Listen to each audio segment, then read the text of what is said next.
Hello, everybody. Welcome into another week of PTN Extra. As always, I'm Evan Kamiko. That's Mike Irwin. Mike, we're 2 weeks into football season. Week 3 finally here as Arkansas opens SEC play against Auburn. We'll break down the Auburn game in just a bit, but I want to talk about something that's been really making waves over social media, and that's NIL and all of that's happening with Arkansas. Hunter Yurichek the other day in Little Rock went up and said that there's it's a problem. NIL, he said, and I quote, "It has been terrible, awful. They were about $2.5 million a year that they brought in year 1. Now, in year 3 of NIL, he's got about 10,000 households that he wants to hit. If they get $100 a month, we're in the game. Ole Miss, for example, 5,000 people have signed up. Arkansas says approximately 1,000 people have signed up. So Arkansas right now, to what I hear from that, is that they're not in that top tier of NIL echelon. What do you make of all of these statements and what Hunter Yurichek is saying? Well, it's a chicken and the egg thing, or which came first, you know.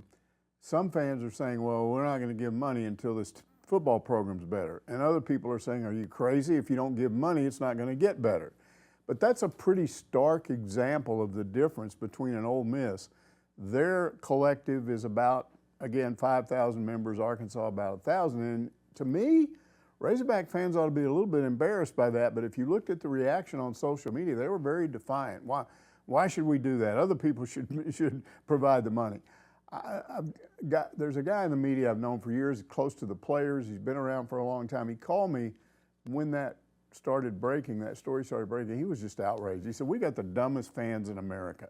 All they want to do is sit around and complain, and now they're coming up excuses with why they shouldn't give money. I mean, there's two different ways to look at that, and I'm not sure what the answer is. Well, I am sure the answer is to beat Auburn and start winning SEC games, and I think they'll be much more likely to get more NIL money. But I think there's something else at work here based on what I've read just on social media. I read a lot of Facebook, I read a lot of X, and a lot of fans just don't like this idea of buying players. They haven't adjusted to this idea that in order to be good, you got to pay everybody. They still like the old way where you just gave a scholarship and the guy went to the school that he liked best. He liked the coaches, and you didn't have these bidding wars. And we may get away from that a little bit if rules change or whatever, but right now it's the system you're stuck with. Yeah, absolutely. And I want to go to a point that Clint Sterner made online where he said it's about paying the right players. To your point, Mikey, when you talk about NIL and getting those guys, is that a problem with Arkansas right now that maybe they are bringing guys in? You see, an investment like a Fernando Carmona Jr. who's paid really big dividends already, Xavier Story who's looked good, questionable on defense, but good. But has Arkansas found the right players yet? Well, we're going to have to get further into the season, but it doesn't look bad. I don't think they have a problem like Florida State has, where you pay all this money for a quarterback and he's clearly a bomb. But we've got more games to try and figure this out. Again, it's all about all these people that want Sam Pittman gone, and they're not going to shut up until they start winning. And now we've had these two debates. The debate over the first game, well, you shouldn't have played that team, which was dumb. You play games like that, everybody does. And now the debate over the third game, well, you didn't win by a big enough margin. Now there's no debate. You're playing SEC games from here on out with a couple of exceptions. And so you're going to be talking about whether or not you beat an SEC team, which is what really it boils down to. Right, and keep in mind, last year Arkansas won one game in the SEC. That was against Florida. Who knows the status of Billy Napier down in Gainesville right now? There's been a lot of rumors swirling on the internet this week. We won't get into that, but then you look at something what Tennessee did, where not only are they hiking football tickets, but they're calling it an entertainment tax. Do you think maybe that's a way? Because we know all the issues that Arkansas Edge has had. Nothing's been hidden from us. We've been talking to them. We've gotten to sit down with them, done stories on Arkansas Edge earlier this year. Is that something that Arkansas should maybe implore and take a look at, is having, raising prices? Obviously, people in the state won't be happy, as Arkansas is one of the poorest states in the country. But do you take a look at that and say, we had 75,000 people on the stadium on Saturday against UAB, not even against an SEC team. If we raise those ticket prices by $5, how much of that would go back to the players? Do you agree with that, or do you think what Tennessee's doing is wrong? Well, Tennessee has always been out front in this whole NIL thing. Back when NIL wasn't supposed to be used to recruit, they got their own lawyers in the state and had the legislature pass a law that said, hey, you can offer NIL money to anybody, even high school guys. And now that's being challenged in court. It hasn't been decided yet, but most feel like Tennessee will win, and some others are involved in that suit. Now what they're saying is they're a little bit ahead of this second idea, which was the idea was we'll still have NIL, but how about schools go ahead and make these players employees of the university and pay them out of university money? Because right now NIL has to come from a collective or something separate from the athletic department. This would be you would actually pay them from revenues from the athletic department. And I don't guess there's anything that can stop you from doing. I don't know that it's been approved or anything, but we're in the Wild West. You just do whatever you want. What do I think Arkansas should do? Absolutely do that. It would eliminate debate. You just decide whether you want to go to a game and pay that extra fee or not. You could just raise ticket prices in general to get more money. It wouldn't have to say where it goes to. So, but the bottom line is, if you raise ticket prices, what is the point at which people stop buying tickets? And it all boils down to whether you win or not. This is all this is in the final analysis. If you start being more competitive in the SEC, I think they will have fewer problems trying to raise money for athletes. And how do they do that? Like you said, it's being competitive in the SEC, and it starts this weekend against Auburn. Take me through, Mike, your initial thoughts on this Auburn team. Well, on the surface, you'd say these teams have had similar seasons. They're both 2-1. Auburn lost to Cal, but the difference is they lost at home. Arkansas lost a road game. Plus, they got beat pretty good by Cal. Arkansas almost beat Oklahoma State. Most people feel like Oklahoma State's a better team. So, and then if you look at statistically at these two teams, Arkansas is averaging over 100 yards more total offense a game, giving up about 50 yards less per game. So statistically, it looks like Arkansas is the better team. Their record, if you looked at it right now, would be a little more impressive, but it is a road game. But this all boils down to how do they come back from last week? Now, if this game goes true to form so far, what you're going to see is Arkansas playing better on the road than they did at home. That's what people are saying Sam Pittman's teams do. So maybe that will be the case this week. Auburn is a tough place to play. It's always full. It's a great atmosphere and all that. Arkansas should be able to win this game. If they don't win it, to me it's a disappointment because it's an opportunity lost. And there are teams they're not going to beat. They're not going to beat Tennessee. They're not going to beat Ole Miss. You know, maybe they can beat LSU. Maybe they can beat they can beat Mississippi State. But you have to win the games that are kind of toss-up types or maybe a lean toward you. And I think this game starts it all. I think it could make or break the season, honestly. If they win this game, I think it could get them on a roll. If they lose it, then, oh my goodness, what are we going to hear from all the Fire Sam Pittman people? We're going to be hearing it all over the place next week. All of that could potentially start again, like you said, if you lose this game. But I find this Auburn team at a really interesting crossroads. Last year they came into Arkansas and they crushed the Hogs. It was, 48-10, I think was the final score. Don't quote me on that. Peyton Thorne went off that day. Where is he right now? He's on their bench. He's not even playing right now. So you have redshirt freshman Hank Brown. He's got so far 6 touchdowns, 0 interceptions on the young season, 17 of 25 for 235 yards and 4 touchdowns last week against New Mexico State. And so now you look at where Arkansas is when it comes to their pass defense. These are two really similar kind of teams in a sense when it comes to their defense. Both, rank a little bit on the bottom half. You have Auburn with a 6th ranked pass defense, Arkansas 14th ranked pass defense. And for me, it's going to come down to, you're going to be able to run the ball this week. Auburn is giving up 97.3 yards per game on the ground. Arkansas has been rushing for almost 289 yards per game. So for me, rushing offense 259 yards per game. Let me get that right. So for me, this is going to come, can you establish the run early, and then can Taylon Green go and absolutely burn Auburn's defense, which is passing defense the worst in the SEC right now? Well, he's got to be accurate. That's where it starts. Mm-hmm. Yes, you expect him to run the ball some, but they can't be one-dimensional, as Sam Pittman has said. And so I think it's still back in Taylon Green's ballpark. He's got to figure out a way not to be nervous at the start. Remember that first game, he had the bad first quarter, then he was okay against Oklahoma State, then he comes back in the game, against UAB, and he's nervous again. So what's he going to be this week? I'm not sure. He does have a history of bouncing back from problems, and what I've said about Taylon Green is every time he makes a mistake, he makes up for it by doing something after that. That's why he's still the quarterback. So I think that's important, but you have to something's got to give with Arkansas's defense.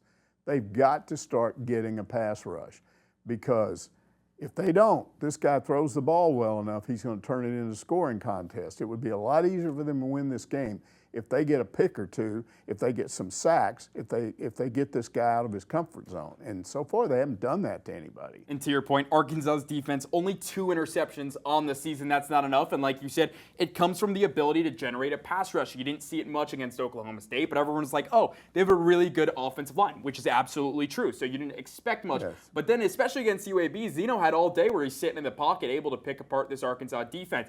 So is it something that Arkansas needs to maybe load the box with another player, or do you need to see something more from Landon Jackson, who's supposed to be one of the top ends in football? I think their linebackers need to get more involved, particularly Sorey. He's got good speed. They need to come on the edges. They need, for whatever reason, it doesn't look like to me that Travis Williams has dialed up a lot of blitzes. I think he's just relying more on a generalized pass rush. And that was a little bit of a surprise last year. He didn't do it as much as people thought, because when he was hired, that's what he had a history of doing. So it would be nice if we could ask him about that. Problem is, under Sam Pittman, assistant coaches talk one time a year in the preseason, and we don't get them after that. So I'd love to be able to ask him about that, but I'm not able to. Yeah, that's all questions that we'd love to find out. And again, another theme, Kyle Ramsey bounced back kicking last week. He was 3 for 4. Do you expect it to maybe come down to a field goal this week at Auburn? I just hope not. I mean, 3 of 4 is good, but he has a tendency to go left all the time. And I mean, 2 of those were just right inside the upright. So I'm not real confident that he's even approaching Cam Little's ability. And that's going to be I think it's going to be a problem the rest of the year. Yeah, it'll be questions we'll all have to ask ourselves as Cam Little right now on the Jacksonville Jaguars. Not to mention, too, Jake Bates in Detroit kicking for the Lions. Mike, what's the one position group before we go to break that you have your eye on this week? I've always got my eye on the quarterback. I just think it starts and ends with the quarterback. I think this guy is really talented. He's got to overcome some issues that he's had from the beginning. I've compared him to Matt Jones.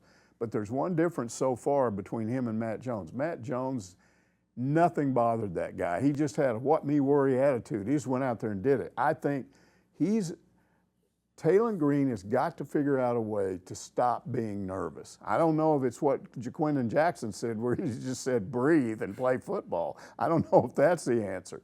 But he just needs to get over this case of the nerves. Yeah, and if he could do that, and Arkansas can go and rely on the run early, knowing that they can expose this Auburn middle-ranked of the pack rushing defense, could be something, again, that we talk about to open up those passing lanes, get Taylon Green comfortable, maybe move him around with his legs, a few more quarterback design runs in that first possession. Well, it will be interesting to see if Bobby Petrino dials up more runs and fewer passes. I think last week, he definitely kept throwing the ball some to try and develop. He's trying to develop his quarterback as a passer and make him more, make him be more responsible, do what he's supposed to do, more disciplined.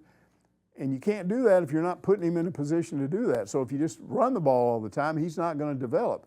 But this may be a game where you just got to say, we'll develop him at some other point. We've got to run the ball against these guys. Yeah, absolutely. Trial by fire at some point, but for now, you got to do what's been working for this Arkansas offense, and that is running the ball. Well, Mike, that is going to do it for our football talk here on PTN Extra. Coming up after the break, Anthony Kristensen of Whole Hog Sports joins me to talk about the number 3 team in the country, Arkansas soccer. You don't want to miss that chat. That's coming up in just a minute.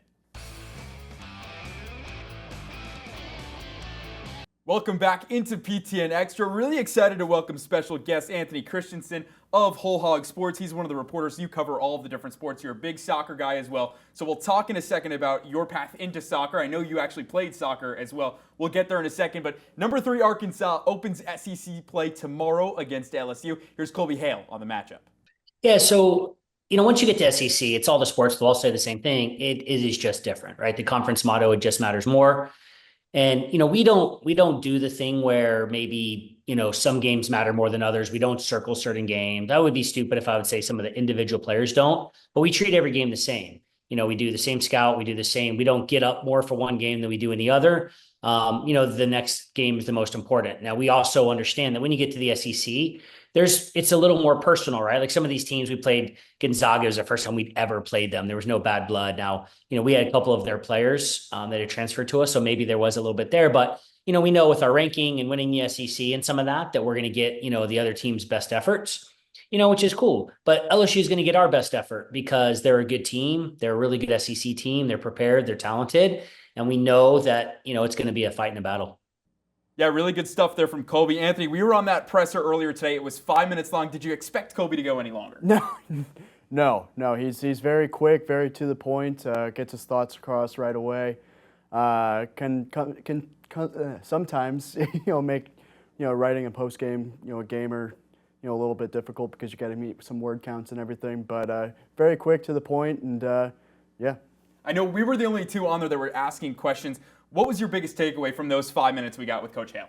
Yeah, I think he's just excited to get into SEC play. I mean, you look at their non-conference schedule and everything. I mean, they really they put it on some teams. I think maybe they underscheduled a little bit. Is not necessarily a hot take when you're beating a team 10-0. But this team, they can score goals, they can play defense. They've got good midfield play, so it'll be interesting to see them play against SEC competition, playing against teams in one of the deeper conferences in the country. I mean, 5 ranked teams in the top 25 right now in the United Soccer Coaches poll, which is tied for second with the Big Ten behind the ACC. So it'll be fun to watch. There's a lot of good teams in the SEC, and yeah, so I think he's just excited to get into that. Yeah, to your point, Arkansas put up 7 against John Brown, 10 against Northwestern State, 8 against Western Kentucky. Can't forget to mention too, 4 against Gonzaga. When you look at the kind of that non-conference, like what sticks out to you the most? Was it the result, or was it the fact that Keegan Smith was able to win the goalkeeper battle? What really was it that you got that caught your eye through the first couple of games of the season? I think the biggest thing is obviously going to be the goal scoring, because I mean, soccer is kind of famously not the highest scoring sport, right? But I mean, you're seeing them put up, like you said, 4 against Gonzaga, 4 against a really good BYU team, 10 against Northwestern State, 8 against Western Kentucky, etc. So I mean, it's not just that they're scoring these goals; it's that these goals are coming from all over the field. It's not 2 or 3 players scoring them. Obviously, Kate Doyle's got 7 in 6 games, I believe. But I mean, you're getting goals from her, Ava Tankersley. You're getting goals from even defenders, Ella Riley, Cora Hare getting on the score sheet. So I mean, you're getting goals not just from the attackers, but also defenders, midfielders, and they're coming in the run of play. They're coming off set pieces. They're coming on counterattacks. I mean, they're scoring in loads and also in a bunch of different ways as well. Yeah, and then let's talk a little bit about that goalkeeping battle. Keegan Smith established herself, I should say, as goalie number 1. When you heard Kobe talk earlier today about the praise that he had for her, she's 17 years old. Do you believe that just looking at how well she's been, especially in that Michigan State game where they had to hold the back line pretty much for 20 minutes once Avery Wren went down with a red card? Do you just see kind of the oozing confidence they have in Keegan Smith? Absolutely, and I think it actually extends to all 3 of the goalkeepers rostered right now. I mean, there's a reason there was a battle going into it, and I know that Colby has confidence in all 3 of those players. And he's said as much throughout the whole season. But I mean, I think the thing that Keegan has done really well is she commands her box. She doesn't really let up, anything, that is catchable, if that makes sense. And she's really good with the ball at her feet. In high school, she scored a lot of goals I believe she played midfield and forward in her high school team, and played more as a goalkeeper for her ECNL and club teams. So I mean, she's really good with the ball at her feet, which gives them a whole nother option whenever you're trying to play it out of the back and stuff like that. So I think that's probably one of the reasons that she ended up winning that starting goalkeeping battle. But also, I mean, like you mentioned, she's a great shot stopper as well. We saw that a lot against Michigan State. She made some good saves against BYU as well. So it's, especially now looking at SEC play where you're probably not going to see these 8-0 score lines all that often. And you're going to be challenged more defensively. A lot more shots probably going to be coming up against Keegan Smith or whoever ends up in goal. You're going to see more challenges like that, and I think that she's really performed well so far. Yeah, and right now it is all steam ahead with Keegan Smith, the 17-year-old out of New York. Let's talk about SEC play. LSU coming into Arkansas tomorrow to open play. They're 5-2-1. When you kind of look at the scouting for LSU, what stands out about them? I think it's a team that can score a lot of goals. It's semi-similar to Arkansas. Obviously, they're not scoring as much. Nobody is, because Arkansas has the most goals in the country, right? But it's a team that is capable in front of goal. They score a lot of goals, but I also noticed that they can concede a lot of goals. I believe they conceded against 4 goals against UC Davis, some more goals in other games. I can't remember off the top of my head just because I don't have the schedule in front of me. But, it's a team that, you can get at, if you're playing the right attacking formations and everything along those lines. But also it's a team that can really punish you if you're not playing all that well defensively. Yeah, and to your point, opponents have scored 13 goals on this LSU Tiger team. They're led by Ida Herman's daughter. I think I said that name right. She's from Reykjavik, Iceland. I hope I'm pronouncing all of this right. I don't really know. Junior, 5'10". She's, 6 goals on the season, right neck and neck kind of with Kate Doyle with 7. For Arkansas to win this game, what do they have to do against LSU? Well, first off, you're going to have to stop her, right? She's a really good, a dynamic attacker who can get in behind the back line and everything along those lines. But I think you're going to have to, really pay attention to that midfield battle. I think, a player who hasn't gotten a lot of, maybe praise or headlines and everything along those lines is somebody like Ella Rogers in midfield. She doesn't necessarily score the goals or get the assists, but she does everything, that you need to do at a high level. She distributes the ball really well. I think she's going to be big in this game, assuming, she gets the start. She's been kind of in and out of the starting lineup from time to time. But I think that midfield battle is going to be huge. If you win the midfield, more often than not, you're going to win the game. So that, and I think if you can get, the right runs from, the wingers going into the box and everything along those lines, I think that would bode well for Arkansas. Yeah, to your point, the Xavier transfer in, Ella Rogers, really, nobody's talking about her because you're absolutely right. She's not scoring the goals, but she's a presence in the midfield, really helping Ava Tankersley and Kate Doyle lead that Arkansas attack as well. Kylie Delaney, can't forget about her, kind of the two, more quiet names on this Arkansas team, but as talking to Coach Hale, they're the heart and soul of that, right? The midfield is where you're able to generate your runs and do all the things you want to do offensively. I got to ask about Ava Tankersley. I know, she's not leading the team when it comes to goals, but she has 5. I mean, we can't forget about her. What really impresses you about her, and what do you see out of freshman Anaya Robinson? Because to me, they're really similar, and one reminds me of the other, just a younger version in Robinson of Tankersley. Yeah, no, you said it. You said it best right there. They're very similar players, and Ava being the older player on the team, kind of one of those senior leaders, if you will. I mean, she's a good in a lot of different ways. I mean, she can hold the ball up whenever she's kind of isolated in attack, hold it up, and wait for the rest of the supporting cast to come up. Or she can, play outside and make a good run, cutting into the box and everything along those lines. And when she gets the ball in the box, I mean, more often than not, it's ended up in the back of the net. And you see a lot of that, kind of some of those same qualities in Anaya Robinson. I mean, she's got pace for days. I mean, she's very fast, very clinical when she has the ball in the box. I mean, they're very similar players, like you mentioned. And I know Colby is really excited to have Anaya kind of, already in that system, already contributing. And she's already looking, really good. I mean, she's already won, I think, one SEC Freshman of the Week or something along those lines. But she's looked really good. I mean, the whole attack has looked really good, and it's kind of hard to, nitpick or say otherwise when, they've scored 35 goals in however many games. And as somebody who, you were a college soccer player, you played college soccer. With that background, how does that help you evaluate the number 3 team in the country? Man, words are hard today. Well, I was not on nearly as good of a team. I was not nearly as good of a player. Famously, 2 goals in as many years in my college soccer career. But, just from my own experience playing, I always, I was more of a midfield presence, so I kind of saw both sides of it, defensively and attacking, looking for the right runs and everything. So I always kind of like to think of myself a little bit as a coach on the field. So I like to try to analyze things in that way. So, if I'm seeing, okay, the wing play is really a big emphasis. They're really trying to get the ball outside, or they're really trying to make these cutting runs in. That's something I feel like I can see pretty easily just because of my experience, or maybe if they're trying to play more of a counterattacking style of play. What are they doing? How are they kind of trying to cut off space and behind and stuff along those lines? And how are they trying to get into the attack from whenever they win the ball back? But yeah, my playing days are long gone. If I tried to make a sprint like I used to, I'd probably pull up with a hamstring in 2 seconds. But definitely miss it. That's for sure. So no races between you, Ava Tankersley, and Aya Robinson in any near future, not. and any No. written digital content from Whole Hog Sports. That is at least good to know, because at least maybe that gives us an edge. I think I still got a little burst of energy or two in me that I might be able to hold up to them.